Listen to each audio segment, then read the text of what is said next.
وفاق کے ذمے خیبر پختونخوا کے بقایا جات کا معاملہ وزیر اعلیٰ خیبر پختونخوا علی امین گنڈاپور کہتے ہیں کہ وفاق کہتا ہے کہ ہمارے پاس پیسے نہیں تو یہ سب کہاں جا رہے ہیں۔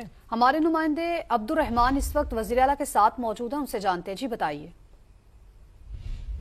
خیبر پختونخوا علی امین گنڈاپور ہمارے ساتھ موجود ہیں۔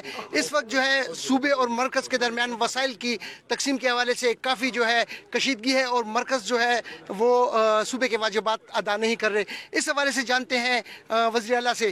جی وزیر اعلیٰ صاحب، یہ بتائیں کہ اگر مرکز سے وسائل میں تاخیر ہوتی ہے تو کیا متبادل انتظامات کیے گئے ہیں؟ اور گزشتہ روز بھی آپ نے 2 ملاقاتیں کی۔ بسم اللہ الرحمن الرحیم۔ دیکھیں جی، میں تو یہ سمجھتا ہوں کہ اگر یہ کہتے ہیں ہمارے پاس پیسہ نہیں ہے تو یہ ملک کا پیسہ جا کہاں رہا ہے؟ اس کا حساب کون دے گا؟ 45 منٹ بیٹھا ہوا تھا، اس نے ایک بات نہیں کی۔ ملک کا زیادہ چپ بیٹھا ہوا ہے، کون بولتا رہا اور میں بولتا رہا، وہ آپ سب سمجھ گئے ہوں گے۔ مینڈیٹ ان کے پاس ہے نہیں، عوام میں جانے کا یہ ہے نہیں، وہ جن کندھوں پہ سوار ہیں وہ کندھے بھی آپ یوں ہو رہے ہیں، پریکٹیکلی دکھا رہا ہوں یہ، اب وہ کندھے کمزور ہو کے گر رہے ہیں، اب وہ بھی کو نظر آ رہا ہے۔ تو اب بات یہ ہے کہ یہ چاہتے یہ ہیں کہ ہم ان کو دھکے دے کے نکال لیں اور یہ سیاسی شہید بن جائیں۔ میں ان کو شہید نہیں ہونے دوں گا، میں ان کو مردار کروں گا۔ دوسری شخصیت ہے مولانا فضل الرحمان، اس کے خلاف سیز فائر کا آپ لوگوں نے اعلان کر رکھا ہے، تو یہ سیز فائر کب تک ہے؟ دیکھیں، جو آپ کسی کو کہہ رہے ہیں سیاسی شخصیت، مولانا صاحب کو تو میں مانتا ہوں کہ وہ سیاسی شخصیت ہے۔ ایک ہوتا ہے حساتی، یہ جو گورا ہے نا، یہ حساتی ہے۔ اس بات کا یقین نہیں ہو رہا، پرچی پہ جو بنا ہے، یہ تو پرچی پہ بننے والی پوسٹ ہے نا۔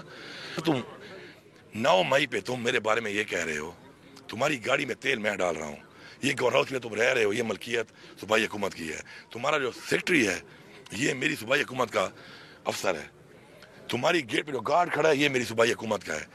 تو کہہ رہا ہے کہ جی 9 مئی کا ملزم وزیر اعلیٰ بنا ہوا ہے، وہ تو جج ہے؟ تو ہے کیا؟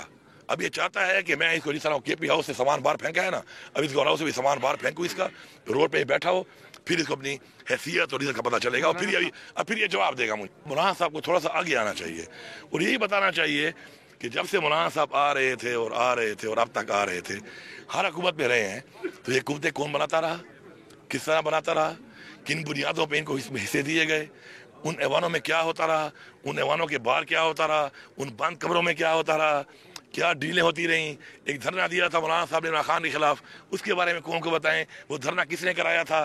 پھر آپ کی ایک میٹنگ ہوئی تھی بڑی مزے کی، کیونکہ آپ نہیں کر رہے تھے اور میں جا رہا تھا، میں تو حکومت میں تھا، آپ تو نہیں تھے، ادھر آپ نے پھر اس کے بعد دھرنا ختم کر دیا، کس سے کہنے پہ کیا؟ تو قوم کو آپ پوری آگاہی دو۔